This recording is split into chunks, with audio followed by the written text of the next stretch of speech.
Screen पर आप एक पीडीएफ देख पा रहे होंगे जो एम्स सीआरई का जो एग्ज़ाम हुआ था उसके लिए जारी की गई थी ये पीडीएफ। और जो सीआरई का एग्ज़ाम था वो नर्सिंग ऑफिसर की पोस्ट के लिए 26 फरवरी को मॉर्निंग शिफ्ट के अंदर आपका एग्ज़ाम कंडक्ट करवाया गया था। उसके अलावा भी यहाँ पे जो ये पीडीएफ है ये एग्ज़ामिनेशन स्केड्यूल की है, जिसमें अलग अलग पोस्ट के लिए कब कब एग्ज़ाम होना था वो इन्होंने यहाँ पे बताया हुआ है। और यहाँ पे अगर आप देखेंगे तो 26 फरवरी को आपका एग्ज़ाम है। 54 जो पोस्ट कोड था नर्सिंग ऑफिसर का उसका एग्ज़ाम था। उसके अलावा बहुत सारे एग्ज़ाम हैं वो 26 फरवरी को, उसके बाद में इवनिंग मॉर्निंग शिफ्ट के अंदर अलग अलग 26, 27 और 28 को, और 28 तारीख को आप देख सकते हो सबसे ज़्यादा पोस्ट के एग्ज़ाम यहाँ पे कंडक्ट करवाए गए।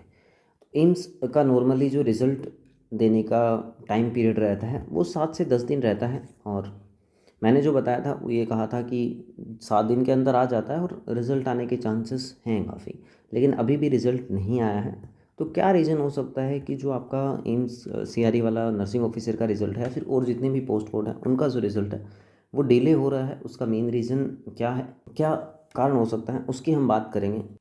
उससे पहले एक छोटी सी अपडेट, अगर आप प्रिपरेशन कर रहे हैं किसी भी नर्सिंग एग्ज़ाम की, चाहे वो एम्स का नोटसेट वाला एग्ज़ाम हो या फिर आरआरबी का एग्ज़ाम हो या फिर जीएमसीएच या फिर एससीपीजे, कोई भी एग्ज़ाम हो जिसकी भी आप प्रिपरेशन कर रहे हैं, तो अगर आपको फ्री टेस्ट सीरीज़ ज्वाइन करनी है तो नीचे व्हाट्सअप ग्रुप का लिंक है वो दिया गया है, वहाँ से आप ज्वाइन कर सकते हैं व्हाट्सअप ग्रुप को, जहाँ पे डेली आपको एक टेस्ट का लिंक है वो प्रोवाइड किया जाता है, जहाँ से आप अपना टेस्ट है वो दे सकते हैं। आज का टेस्ट का जो टॉपिक था वो कार्डियोवैस्कुलर सिस्टम था।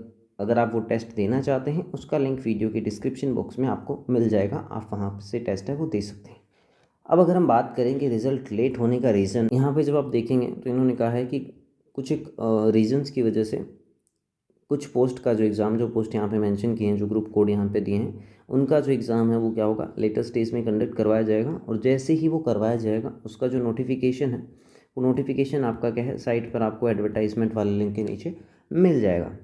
अब यहाँ पे काफ़ी सारी पोस्ट हैं, स्टोर कीपर की है, उसके अलावा ओटी असिस्टेंट की है, टेक्निकल असिस्टेंट की है, और बहुत सारी हैं। तो ये जो पोस्ट हैं ये एक रीज़न हो सकता है कि आपका रिज़ल्ट लेट हो। एम्स नॉर्मली क्या करता है, 7 से 10 दिन में आपका रिजल्ट दे देता है, लेकिन इस बार नहीं दे रहा है। और ये जो पोस्ट हैं इनका इन्होंने कहा है कि एग्ज़ाम कंडक्ट करवाया जाएगा, और बहुत सारी पोस्ट थी जिनका एक साथ में क्या है, एग्ज़ाम कंडक्ट करवाया गया है। तो हो सकता है कि अगर सभी का साथ में रिजल्ट निकालना हो तो उस कंडीशन में इनका एग्ज़ाम कंडक्ट करवाने के बाद में आपका रिजल्ट है वो क्या होगा, आउट होगा, उसके बाद में आपका रिजल्ट बताया जाएगा। सेकेंड रीज़न ये हो सकता है कि आपका, जैसे हम बात करें नर्सिंग ऑफिसर का, उसका पोस्ट कोड था 954, तो 54 जो ग्रुप कोड था पोस्ट का, उसके अंदर एसएनओ की भी पोस्ट थी, पब्लिक हेल्थ नर्स की भी पोस्ट थी, एड्स एजुकेटर कम काउंसलर उसकी भी पोस्ट थी, नर्सिंग ऑफिसर की भी पोस्ट थी, उसके अलावा भी एक दो पोस्टें शायद और थी। तो इन पोस्ट के अंदर अलग अलग एलिजिबिलिटी क्राइटेरिया के आधार पर बच्चों को बांटना, और वो थोड़ा सा हो सकता है कि बच्चे अगर ज़्यादा हो तो उस कंडीशन में हो सकता है कि टाइम लग रहा हो। और भी कोई रीज़न हो सकता है, एडमिनिस्ट्रेटिव कोई रीज़न हो सकता है जिसकी वजह से वैकेंसी का जो रिज़ल्ट है वो लेट किया जा रहा हो।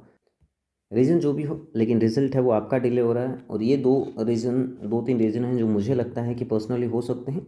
उसके अलावा हो सकता है कि सारी पोस्ट का एक साथ रिज़ल्ट निकालना चाह रहे हो, मतलब जो जितने भी एग्ज़ाम कंडक्ट करवाए गए हैं उन सब का एग्ज़ाम का रिज़ल्ट है वो एक ही दिन में अगर जारी करना चाह रहे हो, तो उस कंडीशन में भी हो सकता है कि धीरे धीरे दो तीन पोस्ट कोड का ये डिले अगर चेक करें तो भी मतलब नॉर्मल सी बात है कि 15-20 दिन तो आराम से लग ही जाएंगे इनको।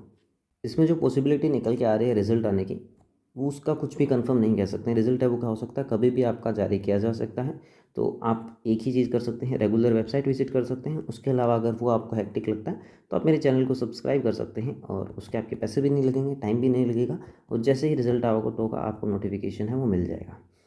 सेकंड, अगर वो भी नहीं करना है तो व्हाट्सअप ग्रुप का लिंक है जो वीडियो के डिस्क्रिप्शन में है, वहाँ से आप ज्वाइन कर सकते हैं। अगर आप तैयारी कर रहे हैं कोई भी कॉम्पिटिटिव एग्जाम्स की जिसके अंदर नर्सिंग से रिलेटेड एग्जाम्स हैं, उनकी अगर आप प्रिपरेशन कर रहे हैं तो फ्री टेस्ट सीरीज़ है जिसको आप ज्वाइन कर सकते हैं व्हाट्सअप ग्रुप ज्वाइन करके। टेस्ट सीरीज़ का नीचे लिंक है वो दिया गया है, जिसमें एक टेस्ट आपको कार्डियोवैस्कुलर सिस्टम का मिलने वाला है जो आप वहाँ से दे सकते हैं। तो ये थी कुछ जानकारी सीआरई एग्ज़ाम से रिलेटेड। रिजल्ट डिले क्यों हो रहा है, अगर आपको कट ऑफ वाला वीडियो देखना है उसका लिंक आपको यहाँ मिल जाएगा जो आप यहाँ से देख सकते हैं। मैं मिलता हूँ आपको नेक्स्ट वीडियो में, तब तक के लिए बाय बाय, टेक केयर।